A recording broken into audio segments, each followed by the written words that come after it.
नमस्कार दोस्तों, स्वागत है आप सभी का एक बार फिर नई वीडियो के साथ में। दोस्तों, जब हम कावड़ लेने जाते हैं हरिद्वार से, तो कावड़ उठाने के बाद के बहुत से नियम ऐसे होते हैं जिन नियमों का पालन करना बहुत ज़रूरी है। अगर इन नियमों का पालन हम नहीं करेंगे तो हमारी कावड़ अधूरी मानी जाएगी। आप अपने गांव कस्बे से 100-200 किलोमीटर की दूरी तय करके हरिद्वार ऋषिकेश जाते हैं कावड़ लेने के लिए, लेकिन इन नियमों का पालन न करने के कारण आपकी कावड़ यात्रा असफल हो जाती है। दोस्तों, आपकी कावड़ यात्रा तभी सफल हो पाएगी जब आप इन नियमों का पूर्णतः पालन करेंगे। दोस्तों, बहुत से YouTube चैनल पर आपने इस तरह की वीडियो देखी होगी जिसमें 3 या 4 नियम बता देते हैं जिनका कोई मतलब ही नहीं होता। दोस्तों, आज हम इन्हीं नियमों के बारे में जानेंगे कि हमें कावड़ उठाने के बाद क्या करना चाहिए और क्या नहीं करना चाहिए। दोस्तों, आप सभी जानते हैं कि कावड़ यात्रा में बहुत मेहनत लगती है। कई दिन लग जाते हैं कावड़ लाने में।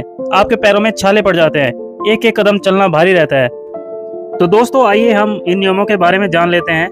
दोस्तों, सबसे बड़ा नियम है, जब भी हम कावड़ लेने जाते हैं तो आप अपने साथ में कोई भी चमड़े का सामान, जैसे चमड़े का पर्स, चमड़े की बेल्ट, चमड़े के जूते, चमड़े की चप्पल, इस तरह का कोई भी आइटम आप अपने साथ न लेकर जाएं, क्योंकि चमड़ा जो है पशुओं की खाल से बनता है। आप सभी को पता है इस बारे में। इनके पहनने या पास रखने से हमें गौ हत्या का पाप लगता है। अतः चमड़े का कोई भी सामान, कावड़ में तो क्या, हमें अपने दैनिक जीवन में भी इसका प्रयोग नहीं करना चाहिए। दूसरा नियम है अपनी भाषा में परिवर्तन, यानी कि आप कावड़ लेने जाते हैं तो आप अपनी भाषा में बदलाव लाएं। जैसे कि किसी भी गलत भाषा का प्रयोग, जैसे गाली देना, बहुत से अपशब्दों का प्रयोग करना और दूसरे के प्रति अपने मन में गलत विचार लाना, ये सब बिल्कुल एकदम बंद कर देना चाहिए। दोस्तों, यात्रा के दौरान आपको आपके ताऊ, चाचा, दादा, दादी सब मिलेंगे, लेकिन आप सभी को केवल भोला और भोली के नाम से ही सबको संबोधित करना है, चाहे वह कितना भी बड़ा हो, कितना भी छोटा हो। अगर लड़की है तो भोली, अगर लड़का है तो भोला। दोस्तों, इसके बाद जब हम कावड़ लेने के लिए घर से निकल जाते हैं तो आप सभी प्रकार के नशे, जैसे दारू, बीड़ी, सिगरेट, पान मसाला और सबसे महत्वपूर्ण भांग का सेवन, क्योंकि ज़्यादातर कावड़िया सोचते हैं कि भांग तो भोलेनाथ का प्रसाद है। ऐसा किसी भी ग्रंथ या पुराण में नहीं लिखा है। अतः यदि आपको अपनी कावड़ यात्रा सफल करनी है और अपनी मनोकामना को पूर्ण करना है तो हमें इन सभी प्रकार के नशों को त्यागना पड़ेगा। अब आते हैं अगले नियम की ओर, जो सबसे महत्वपूर्ण नियम है, खान पान की शुद्धता। जब हम कावड़ यात्रा के लिए निकल जाते हैं घर से, तो हमें शुद्ध और सात्विक भोजन का ही प्रयोग करना चाहिए। किसी भी प्रकार के मांसाहार का प्रयोग नहीं करना चाहिए, यहाँ तक कि लहसुन प्याज का भी इस्तेमाल नहीं करना चाहिए। और सबसे जरूरी बात, आपके घर में किसी भी प्रकार की सब्जी का या अन्य चीज़ों का छोंक नहीं लगना चाहिए, इससे आपको चोट कुछ भी लग सकती है। और एक बात और, किसी भी प्रकार के भंडारे में भोजन करने के बाद वहां पर कुछ दान जरूर दे देना चाहिए। दोस्तों, अगला नियम यह है कि आप अपने साथ साबुन, शैम्पू, तेल न लेकर जाए। जब तक आपकी कावड़ यात्रा चल रही हो तब तक इन चीज़ों का प्रयोग बिल्कुल न करें, क्योंकि ये सभी चीज़ें केमिकल से बनती है, जिसका प्रयोग ऐसी शुभ यात्राओं में नहीं किया जाता।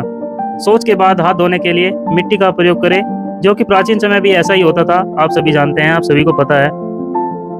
उसके बाद दोस्तों, आप फ्रेश होने के बाद, अर्थात शौच के लिए जाते हैं, तो आप अपने कपड़ों को उतार कर ही शौच करने के लिए जाएं। लेकिन आप क्या करते हैं, जिन कपड़ों को पहनकर फ्रेश होने जाते हैं, फिर उन्हीं कपड़ों को पहनकर आप अपनी कावड़ को उठा लेते हैं और अपनी यात्रा को प्रारंभ कर देते हैं। ऐसा बिल्कुल नहीं करना चाहिए। या तो कपड़ों को उतार कर ही शौच करने जाए, या फिर शौच करने के बाद उन कपड़ों को पानी से धोने के बाद और जब वह सूख जाए तब उनको पहनकर अपनी कावड़ यात्रा प्रारंभ कर दे।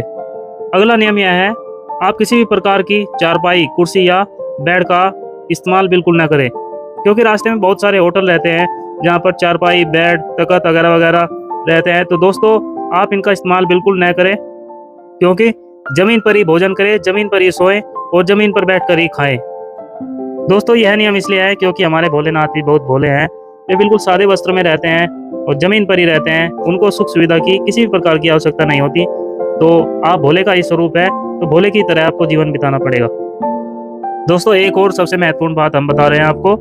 यदि रास्ते में आपको, जब हरिद्वार से अपने गाँव कस्बे की ओर जाते हैं, तो रास्ते में कहीं पर भी गुल्लर का पेड़ मिले तो दोस्तों उसके नीचे को नहीं निकलना चाहिए और न ही वहाँ पर अपनी कावड़ यात्रा, मतलब अपनी कावड़ को नहीं रखना चाहिए। इससे आपकी कावड़ खंडित हो सकती है, जिससे आपकी कावड़ यात्रा असफल हो जाएगी। दोस्तों यह बहुत ध्यान देने वाली बात है। और दोस्तों जहाँ तक संभव हो नंगे पैर से ही कावड़ यात्रा करें, क्योंकि इसमें आत्मिक बल मिलता है और आपकी मनोकामना जल्दी पूरी होती है। और दोस्तों कावड़ यात्रा के दौरान आप किसी भी मंत्र का, भोलेनाथ की किसी भी मंत्र का जाप कर सकते हैं। नमः शिवाय, ओम नमः शिवाय, किसी भी मंत्र का जाप करते हुए आप जो है अपनी कावड़ यात्रा कर सकते हैं। इससे भगवान भोलेनाथ बहुत जल्दी प्रसन्न होते हैं। तो दोस्तों यदि आप भी कावड़ लाने के लिए सोच रहे हैं तो इन नियमों का पालन जरूर करें। इन नियमों को ध्यान में रखते हुए अपनी कावड़ यात्रा को प्रारंभ करें और हम भगवान भोलेनाथ से यही मनोकामना करेंगे कि आपकी हर मनोकामना पूर्ण हो। और दोस्तों अगर हमारी वीडियो अच्छी लगे तो वीडियो को ज़्यादा से ज़्यादा शेयर कर देना अपने यारों दोस्तों तक। जो भी कावड़ लाने की सोच रहे हैं उन तक यह वीडियो जरूर पहुंचा देना, ताकि वे भी इन नियमों का पालन करके अपनी कावड़ यात्रा को सफल बनाए। ठीक है दोस्तों, वीडियो अच्छी लगे तो लाइक कर देना, चैनल को सब्सक्राइब कर देना और कमेंट में हर हर महादेव जरूर लिख देना। भगवान आपकी हर मनोकामना पूर्ण करे। और एक छोटी सी सूचना और दे दें, अब की बार कावड़ यात्रा 4 जुलाई से प्रारंभ होगी, जिसका समापन 15 जुलाई को रात्रि 12 बजे जो है शिवलिंग पर जल अभिषेक हो जाएगा। तो दोस्तों 4 जुलाई से कावड़ यात्रा प्रारंभ हो जाएगी। और दोस्तों एक खुशी की बात और है, अब की बार जो है 2 महीने का सावन है, 59 दिन का है पूरा। तो भगवान भोलेनाथ की भक्ति खूब दबा के करें, खूब आनंद पूर्वक जो है कावड़ यात्रा लाएं। ठीक है दोस्तों, कावड़ यात्रा की सारी वीडियो हमारे चैनल के माध्यम से मिलेगी। आप हमारे चैनल को देखते रहना और कावड़ की पल पल की जानकारी आप सभी को देते रहेंगे। ठीक है दोस्तों, हर हर महादेव।